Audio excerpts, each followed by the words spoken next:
जय हिंद साथियों। तारीख 14 जुलाई 2026 मध्य प्रदेश का कोड़ा गांव, जहां पर बाबा बागेश्वर धाम स्थित है। यही धाम पर स्थित यहाँ के शास्त्री पंडित धीरजकर शास्त्री के भाई शालिग्राम गर्ग जमीन के मामले में वही गांव के मोतीलाल कुशवाहा से आपस में भिड़ंत लेते हैं और उन पर धाएं धाएं गोली चला देते हैं।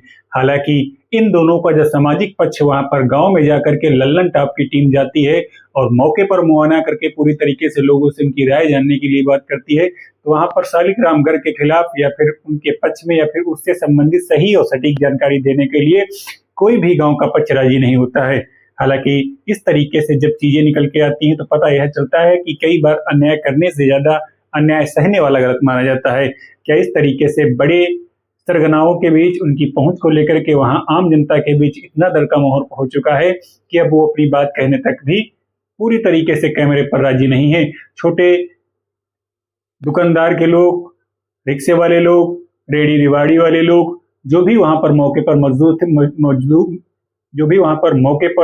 मौजूद थे, उस दिन की हुई लड़ाई को लेकर के बात करने को बसते नजर आते हैं। हालांकि लल्लन टॉप के रिपोर्टर के अनुसार पूरी तरीके से ग्राउंड रिपोर्ट की छानबीन की गई।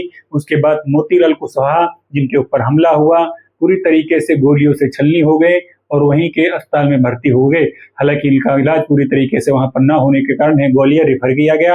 अब वो स्वास्थ्य के लिए अच्छे हैं और जैसे ही वापस आते हैं वहां पर लल्लन टीम की टीम जाकर के उनसे पूरी तरीके से बातों को क्लियर करने की कोशिश है। परंतु जब बातें क्लियर होती हैं तो ये पता चलता है कि मोतीलाल कुशवाहा की स्वयं जमीन न होकर के पास के ही या फिर अपने गांव के ही एक कोई वकील साहब हैं, वकील साहब की जमीन को लेकर के जो विवाद था वो गांव की मिला के कारण और गांव की सुखमय के कारण आपस में जो बनती थी, उनके दावेदारी पक्ष को लेकर के थाने में जाते हुए नजर आते हैं। यानी कि जो जमीन का पूरी तरीके से मामला था ये कोई वहां पर वकील का था। ये मोतीलाल कुशवाहा उनके साथ मिलकर के पक्ष में आवेदन करने के लिए थाने तक जाते हैं। हालांकि थाने तक जाते समय इनसे पहले ही शालिग्राम गर्ग, जो कि मीडिया रिपोर्ट्स के अनुसार या फिर सूत्रों के अनुसार उनके कई सारे गुंडे फोन पर हवाला दे देते हैं कि वहां तक अगर जाएंगे तो उनके हाथ पैर तोड़े जाएंगे और पूरी तरीके से उन पर हमला करने की भी चांस हो सकते हैं। इस तरीके से फोन पर धमकी देते हैं और मोतीलाल कुशवाहा अपने घर वापस लौट आते हैं। परंतु कुछ दिनों बाद ये घटनाएं फिर से जागृत होती हैं और धीरेन्द्र शास्त्री के भाई शालिग्राम गर्ग अपनी टीम और अपनी गैंग के लड़कों के साथ पूरी तरीके से मोतीलाल कुशवाहा के ऊपर दिन में 1 बजे जाकर के हमला करते हैं और सर पर डंडे से चोट करते हुए यहाँ पर मोतीलाल कुशवाहा खुद कहते हैं कि अपनी पिस्टल से उन्होंने 2-4 राउंड की फायरिंग की, जिसमें एक गोली उनके कान के पास लगी, दूसरी यहाँ सीने के नीचे लगी है।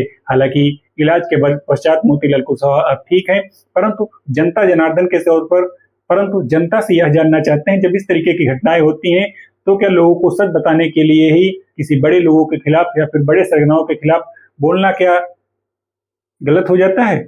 सच कहने के लिए लोगों की हिम्मत वहां पर नहीं जुटा पाए और वहां पर सच कोई धीरेन्द्र शास्त्री के भाई के खिलाफ या फिर उनसे जो भी सत्यतिक घटनाएं हैं वहां पर कोई नहीं बोला। हर कोई उस बात से बचता नजर आएगा। और हालांकि कई लोग ऐसे बताते हैं कि बड़े लोगों सरगनाओं के खिलाफ अगर कोई बोलता है तो इस तरीके से वो आगे मुसीबत में फंस जाते हैं। क्या यही कारण है कि लोगों के खिलाफ और इस तरीके की जो घटनाएं हैं उनके खिलाफ लोग वहां पर आवाज नहीं उठा पा रहे हैं? हालांकि ये शालिग्राम गर्ग हैं, इनका कोई पहली बार विवादों से नाता नहीं रहा, कई बार इनका विवादों से नाता रहा और एक बार शादी में भी पुलिस के धमकाते हुए और वहां पर कट्टा लहराते हुए नजर आए, हाथ में सिगरेट वगैरह लिए घूम रहे थे और वहां पर शादी विवाह में पूरी तरीके से असमंजस पैदा किया और उसको चक्कर में एक बार जेल भी जा चुके हैं। हालांकि फाइनली जो तथ्य अब निकल के आते हैं उसमें ये पता चला है कि शालिग्राम गर्ग और पंडित धीरेन्द्र शास्त्री इन तो आपस में भाई हैं, परंतु वर्तमान समय में दोनों अपने रिश्ते को एक दूसरी तरीके से खंडित करते हैं और अब पारिवारिक रिश्ते आपस में कोई संबंधित नहीं है। परंतु स्थानीय लोगों का कहना है कि भाई है वो तो सिर्फ एक कहने की बातें हैं कि नहीं है, अगर नहीं है तो फिर इन्होंने इनकाउंटर के आदेश क्यों नहीं दिलवा देते और उनका उस तरीके से उनपे क्यों नहीं मदद करते। हालांकि इसके वीडियो में इतना ही। अगर आगे कुछ भी जानकारी निकल के आती है तो हम आपको जरूर बताएंगे। तब तक देखते रहिए न्यूज़ नेट और वीडियो अच्छा लगे वीडियो को लाइक शेयर कीजिए। तब तक के लिए जय हिंद।